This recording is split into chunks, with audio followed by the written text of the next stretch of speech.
Chapitre 1er. L'Évangile médité avec les pères. L'Évangile médité avec les pères. Que de promesses dans ce titre. Si nous avons dans la Sainte Écriture la parole de Dieu, si la Sainte Écriture est au témoignage de saint Grégoire le Grand comme une lettre que Dieu adresse aux hommes, si, comme le dit saint Paul, toute écriture inspirée de Dieu est utile pour instruire, reprendre, corriger et conduire à la justice, pour former l'homme de Dieu, préparé à toute œuvre bonne, si elle est une vraie nourriture à l'âme affamée de Dieu, si saint Jérôme a pu dire, puisque la chair du Sauveur est une nourriture pour l'homme et son sang un breuvage, nous devons regarder comme notre seul bien dans le siècle présent de prendre cette nourriture, non seulement dans son sacrement, mais encore dans la Sainte Écriture.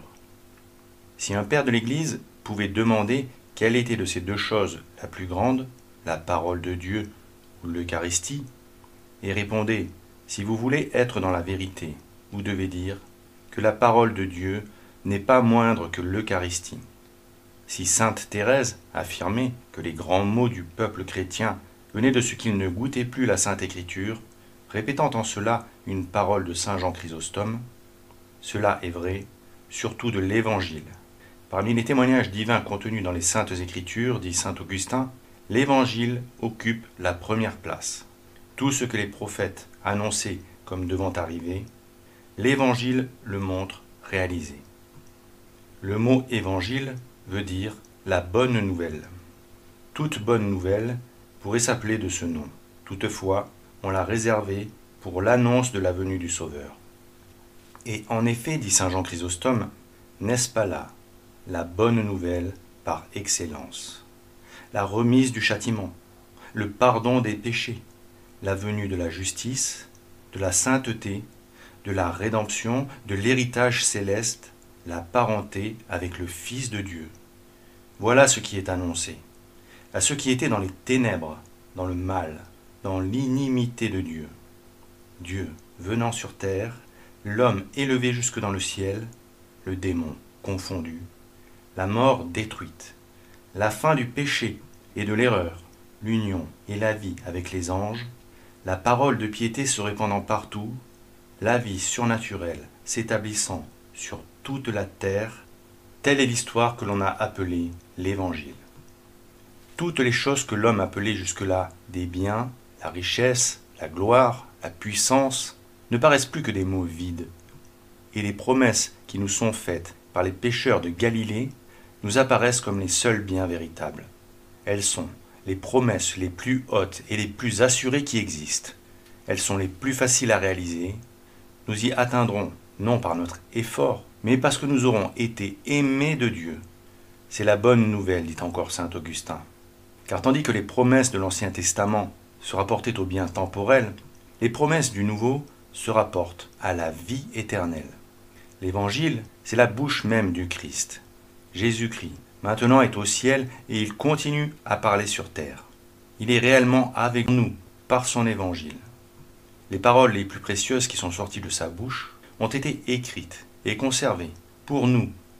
On les récite pour nous et on les récitera pour nos descendants jusqu'à la fin des siècles.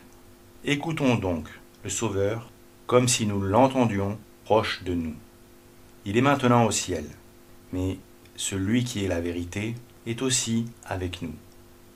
Le corps dans lequel il est ressuscité est circonscrit dans un lieu, mais sa vérité est partout. Écoutons donc sa parole et répétons-la autant qu'il nous aura donné de la comprendre. On a comparé la parole de Dieu, l'écriture inspirée, à l'Eucharistie. C'est surtout la parole du Christ, rapportée par l'Évangile, qui mérite d'être ainsi mise en balance avec le grand sacrement de vie. Quand il donnait au monde sa parole vivifiante, dit Tertullien, il l'appelait aussi sa chair.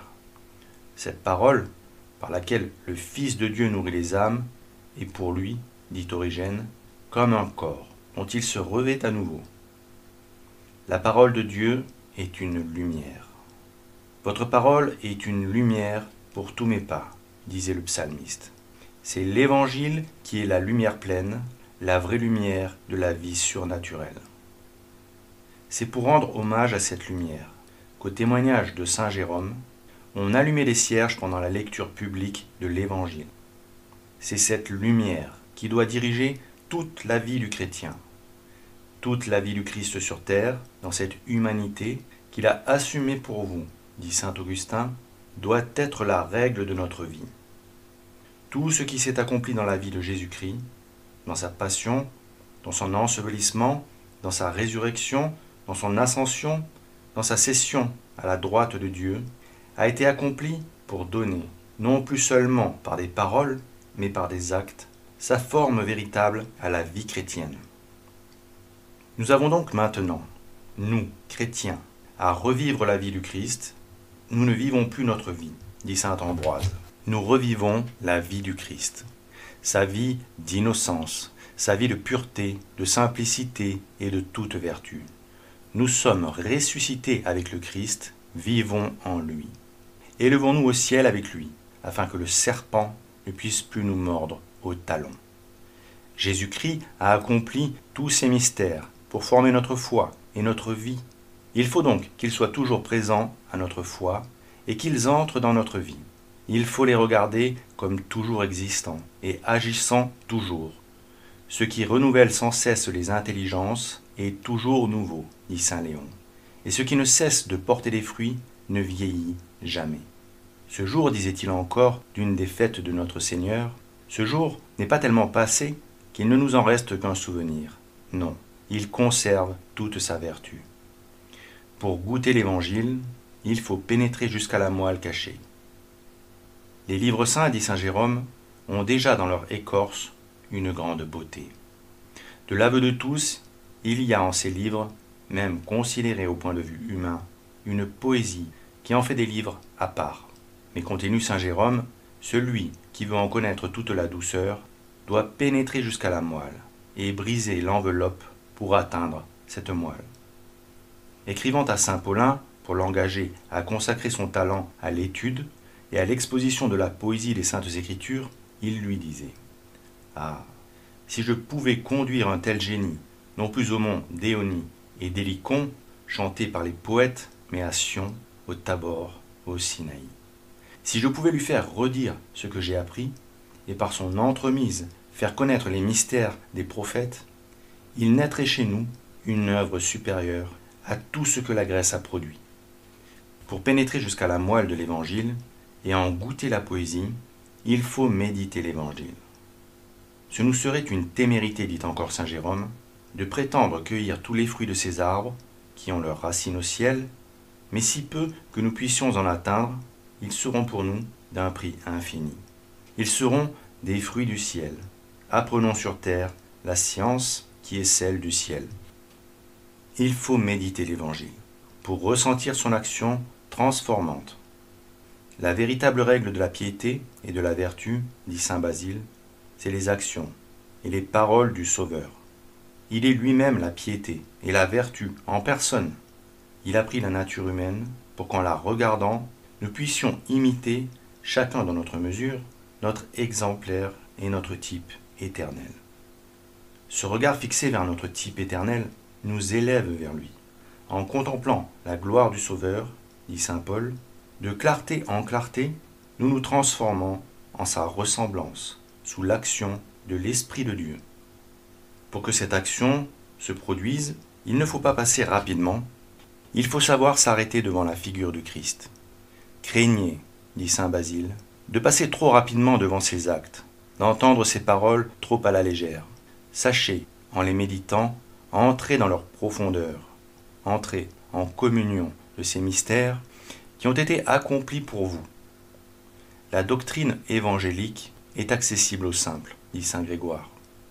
Et c'est pourquoi on la proclame au grand jour. Mais elle réserve pour les intelligences les plus sublimes, qui veulent la méditer dans le secret, de quoi les frapper d'admiration. Il nous faut donc méditer l'Évangile. Si vous ne voulez point d'autres livres, disait saint Jean Chrysostome, procurez-vous au moins le Nouveau Testament. Les évangiles et les actes des apôtres, cherchez-là vos maîtres pendant toute votre vie. Les moyens de méditer l'Évangile avec fruit, n'est-ce pas de le méditer avec les pères? Des hommes se sont trouvés dans l'histoire de l'humanité que l'on appelle les pères de l'Église, ou simplement les pères, grands par leur sainteté, par leur génie, par leur foi et par leur zèle au service de la vérité chrétienne. L'ayant reçu avec amour de leurs prédécesseurs, ils avaient reçu de l'Église, avec l'épiscopat ou le sacerdoce, la mission de la défendre et d'en transmettre fidèlement le dépôt. Déjà, leurs contemporains les appelaient nos pères en Dieu, nos pères dans le Christ, nos pères dans la foi. Nous, qui maintenant encore vivons de leurs enseignements, nous leur donnons volontiers le nom de père. Autant que les patriarches et les prophètes de la loi ancienne, dont ils tiennent la place dans la loi nouvelle, ils méritent les éloges magnifiques que la Sainte Écriture décerne à ceux-là. Ils furent grands par la vertu. Ils eurent le culte de la vraie beauté. Ils furent véridiques dans leurs prédictions. Les biens qu'ils ont laissés à leur postérité demeurent pour toujours, et à cause d'eux, leurs enfants demeureront éternellement. Les pères de l'Église furent de grands esprits. Quand on cherche dans l'Antiquité des hommes à qui les comparer, il faut aller aux plus grands. Et par les résultats acquis, les pères l'emportent de beaucoup sur eux. C'est une joie de pouvoir être en communion avec de si grands esprits. Mais leur gloire est surtout de nous avoir transmis le dépôt de la tradition. La doctrine chrétienne est avant tout une tradition qui nous vient de Jésus-Christ, que les apôtres et leurs successeurs ont été chargés de transmettre à toutes les générations. Et les pères ont tenu avant tout à remplir leur rôle de dépositaires. Quand on lit leurs écrits, on est frappé de l'identité de leur doctrine et souvent de leurs expressions. Sans doute, quelques-uns eurent leur théorie particulière que l'on sépara bien vite du courant de la tradition. Mais pour l'ensemble, le fond est commun. Et souvent même entre contemporains qui n'eurent point de relation entre eux. Les expressions étaient communes, ils puisaient à un fond commun. Et quand la tradition eut été suffisamment exposée, les docteurs qui viennent ne font plus que répéter ce qui a été dit avant eux. Si les pères du IVe siècle s'attachent à quelques maîtres des siècles antérieurs, si saint Ambroise étudie de préférence Origène, si saint Augustin a une prédilection pour Tertullien et saint Cyprien, les docteurs du VIe siècle et des siècles suivants, Bède, Raban Mor, Théophylacte, Euthymius, ne font plus que reproduire la doctrine des pères des premiers siècles. Aussi, loin de se poser en inventeurs, les pères s'appliquent à se montrer avant tout en communion avec les siècles qui les ont précédés. Tout ce que je sais, disait saint Jérôme, je ne l'ai pas appris de moi, c'est-à-dire du plus mauvais des maîtres, mais des grands hommes de l'Église. Ils ont conservé, disait saint Augustin, ce qu'ils ont trouvé dans l'Église. Ils ont enseigné ce qu'ils avaient appris. Ils ont donné à leurs descendants ce qu'ils avaient reçu de leurs pères.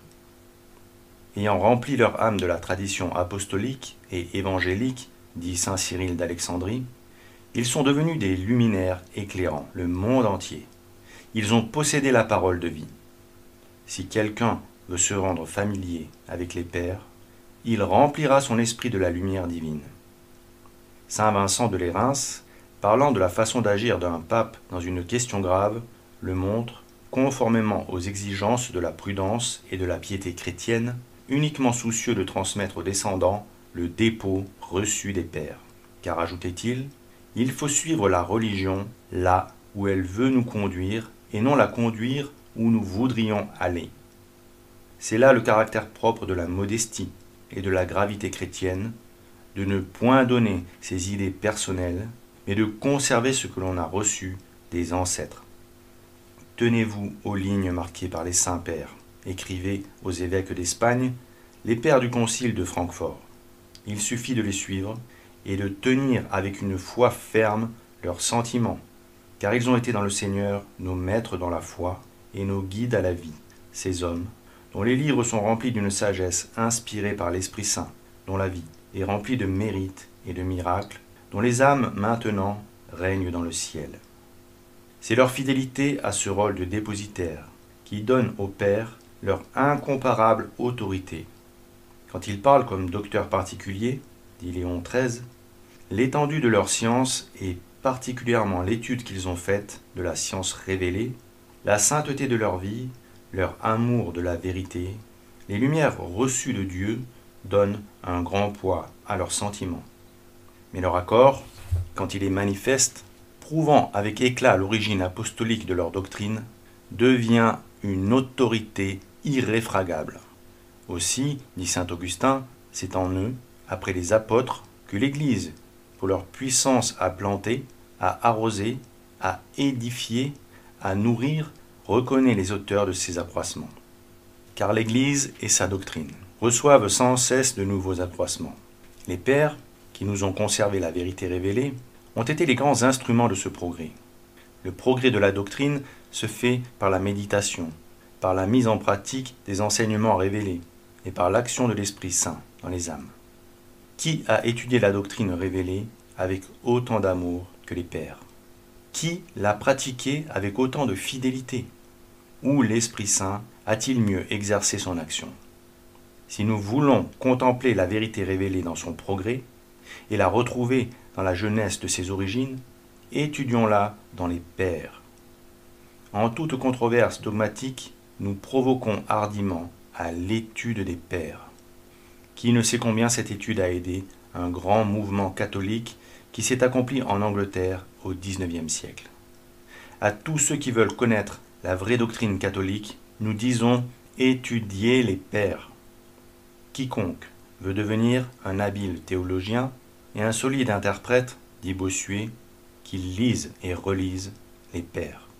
Il trouvera très souvent, dans un seul livre des pères, plus de principes, plus de cette première sève du christianisme que dans beaucoup de volumes des interprètes nouveaux. Ces grands hommes sont nourris de ce froment des élus, de cette pure substance de la religion. Ils ont reçu de plus près et avec plus d'abondance de la source même. Souvent, ce qui leur échappe et qui sort naturellement de leur plénitude est plus nourrissant que ce qui a été médité depuis. Ce que Bossuet disait pour la théologie, ne faut-il pas le dire pour la piété? L'étude des pères n'est-elle pas un moyen de garder la piété dans sa vérité et son ampleur? Dieu me garde de médire de la piété moderne. Elle a des exubérances légitimes et des délicatesses exquises.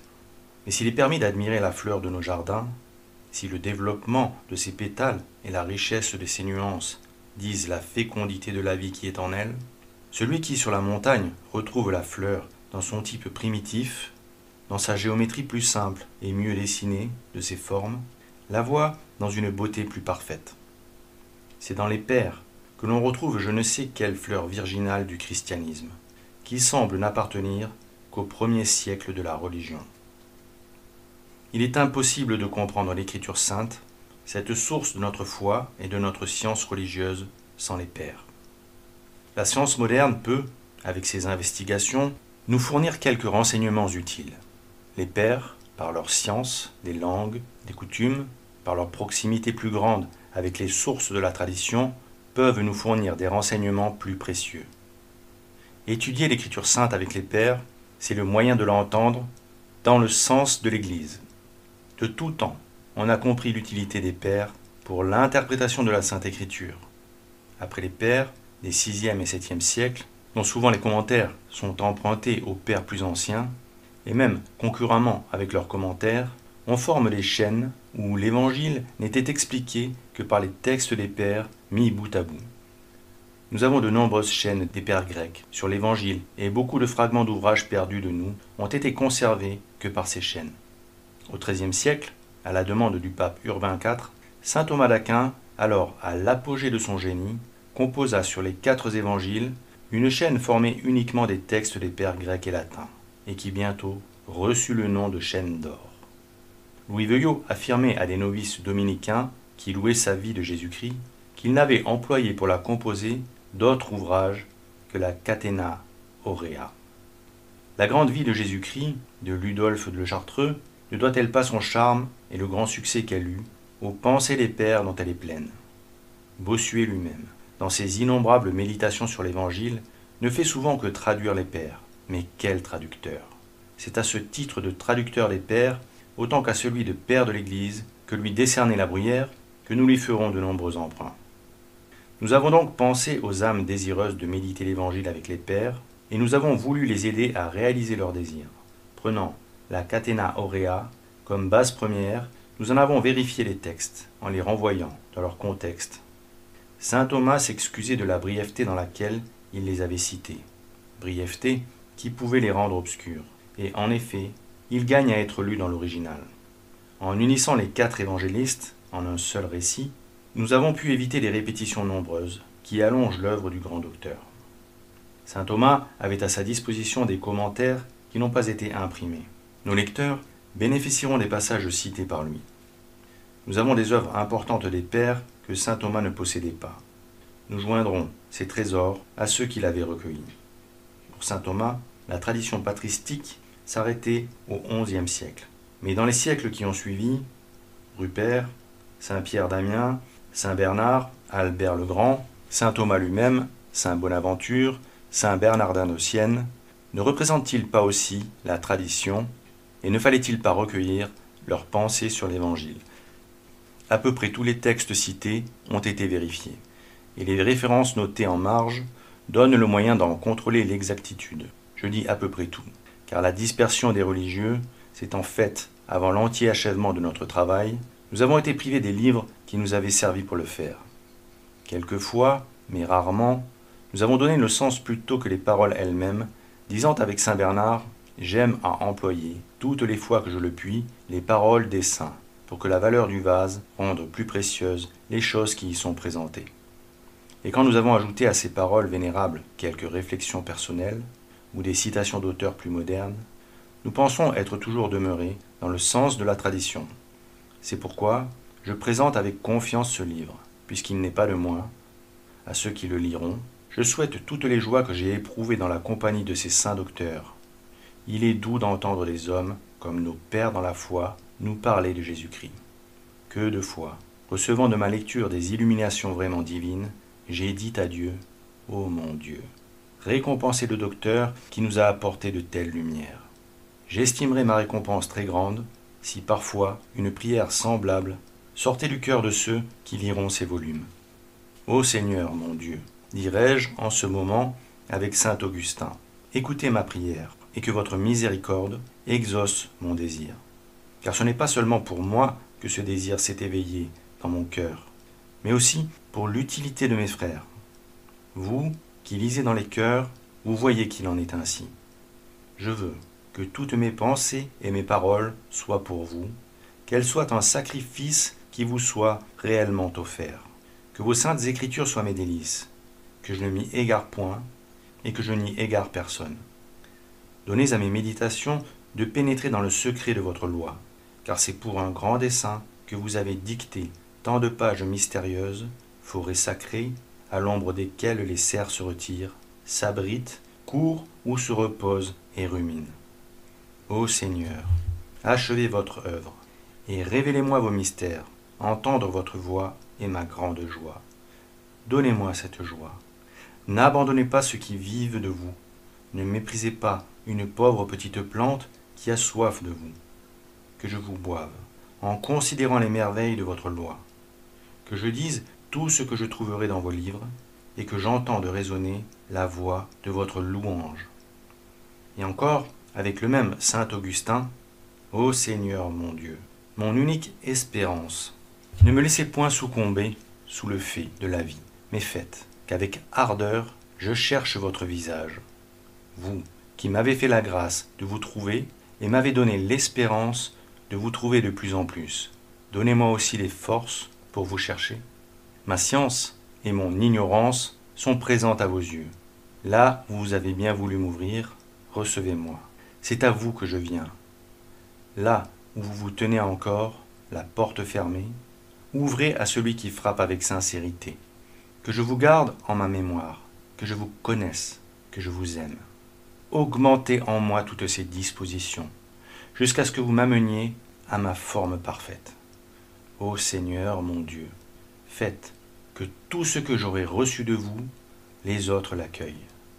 Et si en ces pages il se glisse quelque chose de moi, que vous me le pardonniez, vous et ceux qui sont à vous.